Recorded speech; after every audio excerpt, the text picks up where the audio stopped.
இந்த கேக்கு செட் பண்ணுறதுக்காக புலிப்பணம் தான் போக வேண்டியது இருந்தது. போகிற வழியிலே செம்ம டிராஃபிக்கு.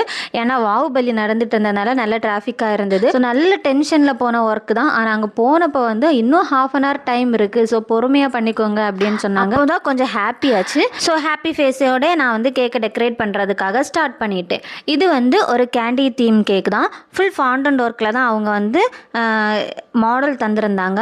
பட் ஃபுல் ஃபாண்டன்ட்டில் வந்து எங்களுக்கு வேண்டான்னு சொல்லியிருந்தாங்க. கேண்டி தீம்லேயே நம்ம ஃபாண்டன்ட் இல்லாமல் எப்படி உங்களால் பண்ண முடியுமோ அப்படியே பண்ணிருங்கன்னு சொன்னாங்க. ஸோ ஸ்டிக்கர்ஸும் யூஸ் பண்ணி நம்ம கேக்னால தான் வந்து முடிஞ்ச அளவுக்கு கேக்கும் சாக்லேட்டும் வச்சு டெக்கரேட் பண்ணியிருந்தோம். இந்த அக்கா நம்மளோட இன்ஸ்டா ஃபாலோவர் தான். கேக் பண்ணும்போது என்கிட்ட தான் தரணும் அப்படின்னு சொல்லி பிளான் பண்ணி என்கிட்டே கொடுத்துட்டாங்க. இந்த கேக் ஃபர்ஸ்ட் பர்த்டேக்கு பண்ணதில்லை கைஸ், 4th பர்த்டேக்கு பண்ணது தான். ஸோ இந்த ஜெனரேஷனில் உள்ள பிள்ளைங்க எல்லாம் எவ்வளோ லக்கியாக இருக்காங்கன்னு தான் எனக்கு தோணுச்சு. இந்த 2 kg கேக் மட்டும் இல்லாமல் கூடவே கப் கேக்ஸும் ஆர்டர் பண்ணியிருந்தாங்க.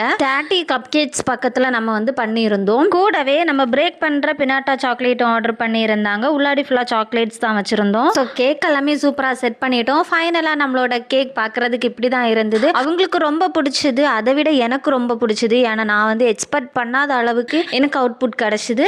அவங்களுக்கும் அதே மாதிரி தான் எக்ஸ்பெக்ட் பண்ண முடியாத அளவுக்கு அவுட்புட் கிடச்சிதுன்னு எல்லாருமே சொல்லியிருந்தாங்க. அண்ட் கேக்கு செட் பண்ணி முடிச்சது உங்கள் ஜூஸ் கொடுத்தாங்க. ஜூஸ் கொடுத்துட்டு வெயிட் பண்ண சொன்னாங்க. நாங்களும் வெயிட் பண்ணிட்டு இருந்தோம். குட்டி பாப்பா வந்தாங்க. ஃபோட்டோஸ் எல்லாம் எடுத்ததுக்கு அப்புறமா கேக் கட்டிங்கும் நடந்துச்சு. கேக் கட் பண்ணி முடிஞ்சதுமே வந்து கேக் எல்லாருக்கும் பிடிச்சது, நல்ல டேஸ்ட்டாக இருக்குன்னு சொன்னாங்க. ஸோ நிறைய பேர் வந்து இன்ஸ்டாகிராம் ஐடியும் வாங்கியிருந்தாங்க. ரொம்ப ஹாப்பியாக இருந்தது. கண்டிப்பாக நீங்கள் சாப்பிட்டுட்டு தான் போகணும்னு சொல்லி சாப்பிட வச்சு தான் விட்டாங்க. எல்லாருமே டிஃப்ரெண்ட்டாக கேர் பண்ணாங்க. டிஃப்ரெண்ட்டாக இருந்தது. நாங்கள் சாப்பிட உட்காரும்போது கரண்ட் போச்சு. அப்போ பாருங்க என்ன பண்ணுறாங்க அப்படின்னு டிஃப்ரெண்ட்டாக எல்லாம் யோசிச்சு பண்ணுறாங்க. எங்களுக்கே டிஃப்ரெண்ட்டாக தான் ஃபீல் ஆச்சு. நல்ல ஐடியா இருக்குது எல்லாருக்கும். அண்ட் ரொம்ப ரொம்ப ஹாப்பியாக சேஃபாக நாங்கள் வீட்டுக்கும் கிளம்பிட்டோம். உங்கள் வீட்டு ஃபங்க்ஷனுக்கும் நம்ம கிட்ட கேக் ஆர்டர் பண்ணணும்னு நினைச்சீங்கன்னா பயோல கான்டாக்ட் நம்பர் இருக்கு, மறக்காம உங்க ஆர்டரையும் பிளேஸ் பண்ணிக்கோங்க.